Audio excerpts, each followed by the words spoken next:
Já sentiu o tempo escorrendo pelos seus dedos como areia fina?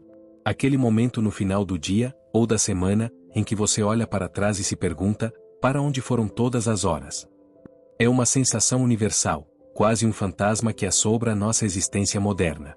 Vivemos em uma corrida constante, uma maratona sem linha de chegada aparente, e no meio de tudo isso, o nosso bem mais precioso, o tempo, se esvai. Imagine por um instante que o tempo não é algo que você tem, mas algo que você gasta. Cada segundo é uma moeda que sai do seu bolso. Uma vez gasta, ela nunca mais retorna. O que você está comprando com as suas moedas hoje? Está investindo em crescimento, em conexões, em paz interior? Ou está entregando-as a distrações baratas, a preocupações inúteis e a obrigações que não alimentam a sua alma? O estoicismo nos ensina uma verdade poderosa, por vezes, desconfortável: a nossa vida é finita. Memento mori, lembre-se de que você é mortal. Isso não é para ser uma fonte de angústia, mas sim de clareza. É um chamado para despertar. Quando compreendemos a fragilidade e a preciosidade de cada momento, algo fundamental muda dentro de nós. Paramos de viver no piloto automático e começamos a viver com intenção. Esta não é uma conversa sobre produtividade tóxica ou sobre como espremer cada segundo do seu dia. É o oposto. É sobre como preencher suas horas com significado, como encontrar a riqueza no presente e como construir uma vida que, ao olhar para trás, você possa dizer: eu vivi.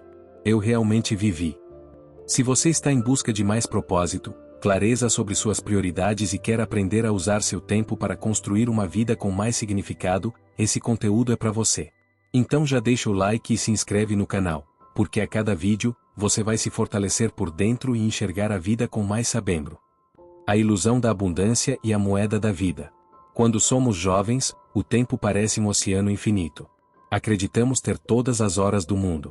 Lembro-me de passar tardes inteiras sem fazer nada de concreto, simplesmente deixando o tempo passar, com a certeza de que haveria incontáveis outras tardes pela frente. Essa é a ilusão da abundância. É uma armadilha mental que nos leva a desperdiçar nosso recurso mais valioso, acreditando que ele nunca acabará. Mas a realidade é que cada um de nós nasce com uma quantidade finita de moedas de tempo. Não sabemos quantas são, mas sabemos que a cada dia, gastamos uma parte delas. O filósofo estoico Sêneca escreveu em suas cartas: não é que tenhamos pouco tempo, mas que desperdiçamos muito. Essa frase ecoa através dos séculos porque ela toca em uma verdade fundamental. A vida que sentimos ser curta é, na verdade, uma vida mal aproveitada. A mudança de percepção começa quando paramos de ver o tempo como um relógio na parede e passamos a vê-lo como a própria matéria-prima da vida. Cada escolha que fazemos é uma transação.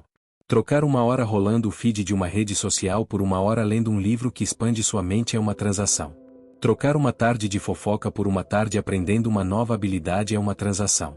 Trocar um momento de presença com alguém que você ama por um momento de distração no celular, talvez, a pior transação de todas. Quando comecei a pensar no tempo como minha moeda mais valiosa, minhas decisões diárias mudaram drasticamente. Antes de dizer sim a um compromisso, eu me perguntava: isso vale algumas das minhas moedas de vida? Antes de me entregar a uma distração, eu questionava: o que estou comprando com este momento? Essa mentalidade não me tornou uma pessoa rígida ou obcecada por eficiência. Pelo contrário, tornou-me mais seletivo e, consequentemente, mais presente e satisfeito. Passei a valorizar mais um café tranquilo, uma conversa profunda, um passeio na natureza. Percebi que os melhores investimentos do meu tempo não eram os mais produtivos no sentido tradicional, mas os mais ricos em significado. Identificando os ladrões do tempo.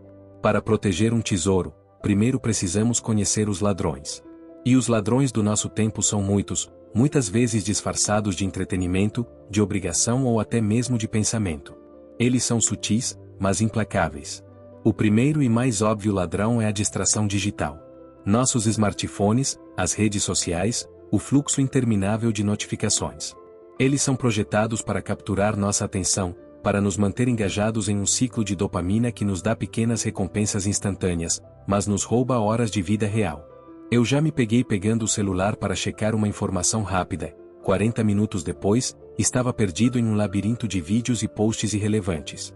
Cada um desses minutos foi uma moeda gasta em algo que não me trouxe crescimento, nem alegria genuína, apenas um entorpecimento passageiro.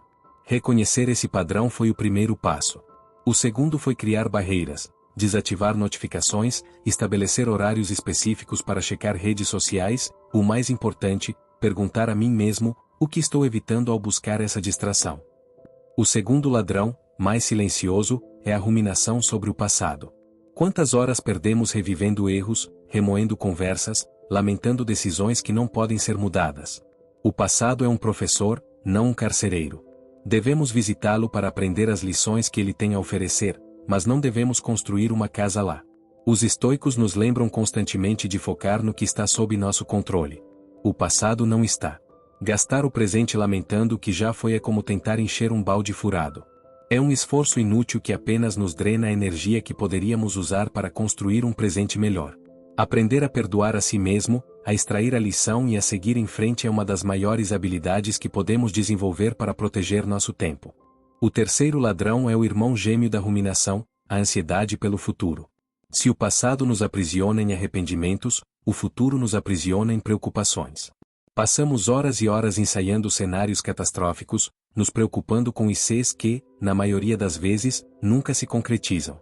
A mente ansiosa vive em um futuro hipotético, roubando a paz e a beleza do único momento que realmente existe, o agora. A prática de trazer a atenção de volta para o presente, através da respiração, da observação do ambiente, do foco na tarefa em mãos, é o antídoto. Não se trata de não planejar o futuro, mas de não permitir que a preocupação com ele consuma o nosso presente. Planejar é útil. Preocupar-se é um roubo. O quarto ladrão, e talvez o mais socialmente aceito, é a incapacidade de dizer não. Muitas vezes, por medo de desapontar os outros ou por uma necessidade de validação, entregamos nosso tempo a pedidos, projetos e pessoas que não estão alinhados com nossas prioridades. Cada sim que damos a algo é, implicitamente, um não que damos a outra coisa. Um sim a um projeto que não te entusiasma pode ser um não ao tempo com sua família. Um sim a um evento social por obrigação pode ser um não ao descanso que seu corpo e sua mente precisam. Aprender a estabelecer limites saudáveis não é egoísmo, é autogerenciamento. É reconhecer que seu tempo é finito e que você tem a responsabilidade de alocá-lo onde ele gera mais valor, tanto para você quanto para as pessoas que realmente importam.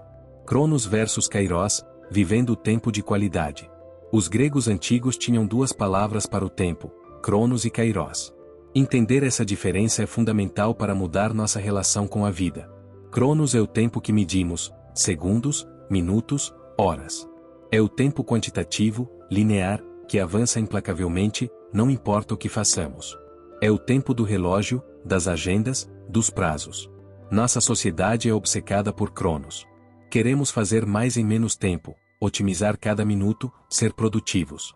Vivemos sob a tirania do relógio, sempre correndo para o próximo compromisso. Mas existe outra forma de vivenciar o tempo, Kairos. Kairos é o tempo qualitativo. É o momento oportuno, o tempo do significado, da presença. Kairos não pode ser medido pelo relógio. É aquele momento em que você está tão imerso em uma conversa que perde a noção das horas. É a sensação de estar completamente presente enquanto observa um pôr do sol. É a alegria de uma crise de riso com um amigo. É o estado de fluxo, quando você está tão engajado em uma atividade criativa que o mundo ao redor desaparece. Viver uma vida rica em tempo não significa ter mais horas no dia. Significa ter mais momentos de Kairos. A ironia é que, muitas vezes, nossa busca incessante por otimizar Cronos nos impede de experimentar Kairos. Estamos tão focados em chegar ao próximo destino que não apreciamos a jornada. Estamos tão ocupados registrando um momento para as redes sociais que não o vivemos de verdade. Eu percebi que minha vida se tornou mais rica não quando minha agenda ficou mais cheia, mas quando meus dias começaram a ter mais momentos de Kairos. Comecei a buscar ativamente por eles. Isso significou desligar o telefone durante as refeições para estar verdadeiramente com minha família. Significou reservar tempo para hobbies que me colocavam em estado de fluxo, sem nenhuma meta de produtividade, apenas pelo prazer da atividade. Significou aprender a simplesmente ser, em vez de constantemente fazer. A prática da atenção plena, ou mindfulness, é uma porta de entrada para o Kairos. É o treinamento para ancorar nossa consciência no presente. Quando você saboreia cada garfada da sua comida, quando sente a água quente no seu corpo durante o banho, quando ouve atentamente o que outra pessoa está dizendo sem formular sua resposta, você está saindo do domínio de Cronos e entrando no reino de Kairos. E é nesse reino que a vida realmente acontece.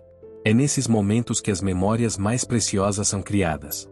É a qualidade, e não a quantidade, do tempo que define a qualidade da nossa vida. Memento mori, a morte como bússola para a vida. Pode parecer paradoxal, mas uma das ferramentas mais poderosas para aprender a viver bem é a meditação sobre a morte. A prática do memento mori, central no estoicismo, não é sobre ser mórbido. É sobre usar a consciência da nossa mortalidade como um filtro para as nossas decisões. Steve Jobs, em seu famoso discurso em Stanford, disse: "Lembrar que estarei morto em breve é a ferramenta mais importante que já encontrei para me ajudar a fazer as grandes escolhas da vida." Quando confrontados com a finitude, o trivial desaparece. As pequenas preocupações, os medos de falhar, a opinião dos outros, o orgulho, tudo isso perde a força. O que resta é o que é verdadeiramente essencial. Eu comecei a praticar o memento mori de forma simples. Todas as manhãs, eu me perguntava: se hoje fosse meu último dia na Terra, eu estaria feliz com o que planejei fazer? Eu estaria sendo a pessoa que quero ser? Essa pergunta não me leva a abandonar todas as minhas responsabilidades e viver de forma imprudente. Pelo contrário, ela me dá coragem. Coragem para ter aquela conversa difícil, mas necessária. Coragem para pedir desculpas. Coragem para iniciar aquele projeto que venho adiando por medo. Coragem para dizer eu te amo mais vezes. Essa prática nos ajuda a hierarquizar nossas prioridades de forma brutalmente honesta. De repente, passar horas em uma discussão inútil na internet parece um desperdício absurdo. Manter um rancor por anos parece um fardo pesado demais para carregar em uma jornada tão curta. Deixar de expressar nossa criatividade por medo do julgamento parece uma traição à nossa própria alma. A morte coloca o tempo em perspectiva. Ela nos lembra que cada dia é um presente, uma oportunidade que não deve ser desperdiçada.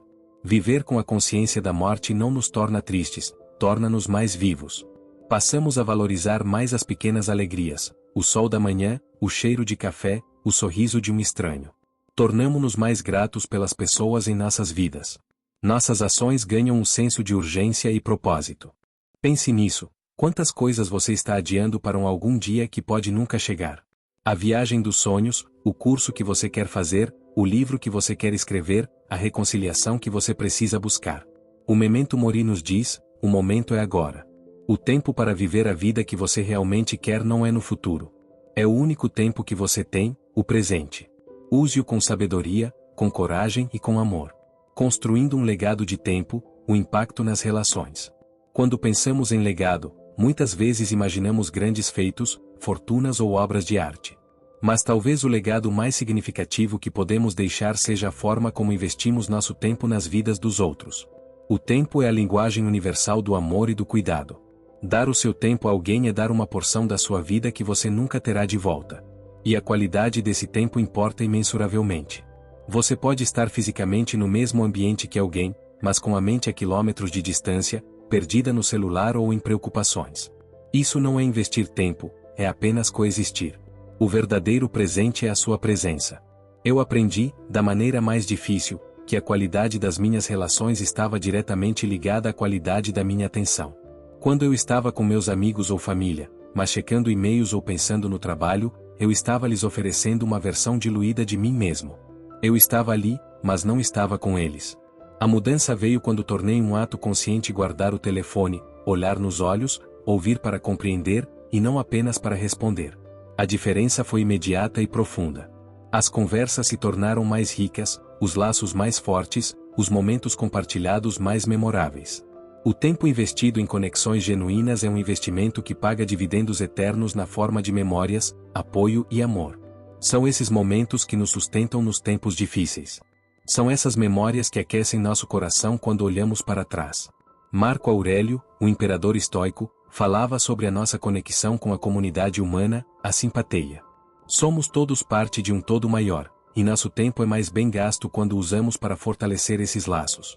Isso também se aplica a nós mesmos. Como você usa o tempo que dedica a si mesmo? Você o usa para se criticar, para se anestesiar com distrações, ou você o usa para se nutrir?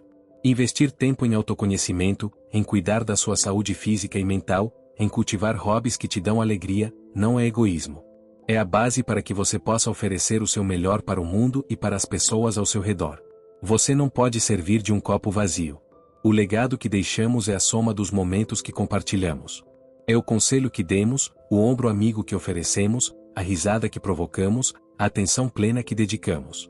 No final, as pessoas não se lembrarão do quão ocupados éramos ou de quantos itens riscamos da nossa lista de tarefas. Elas se lembrarão de como as fizemos sentir. E o sentimento de ser visto, ouvido e valorizado é o maior presente que nosso tempo pode oferecer. Ação intencional. Ferramentas práticas para reivindicar seu tempo. Entender o valor do tempo é o primeiro passo. O segundo, e mais crucial, é agir de acordo com esse entendimento. A filosofia sem a prática é apenas um exercício intelectual. Aqui estão algumas estratégias concretas que me ajudaram a transformar essa filosofia em um modo de vida.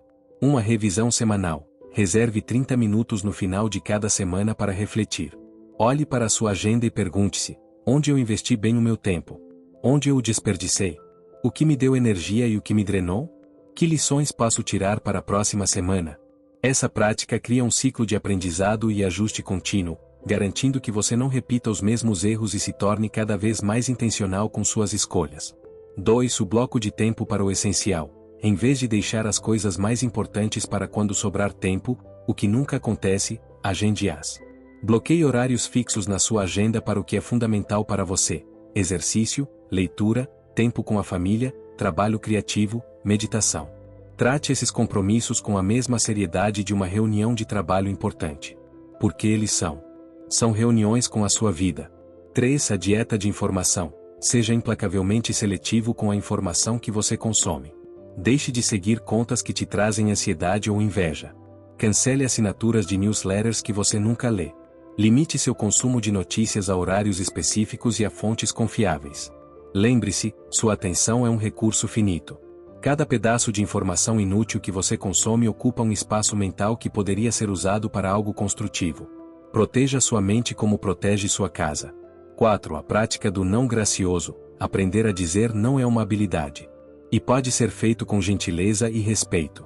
Em vez de um não seco, você pode dizer: agradeço muito por pensar em mim para isso, mas no momento preciso focar em outras prioridades ou não consigo me comprometer com isso agora, mas desejo todo o sucesso.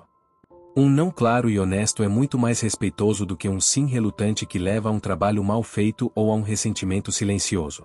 5. O poder das pequenas pausas. Em nossa cultura de exaltação ao estar ocupado, o descanso é visto como preguiça. Isso é um erro fatal.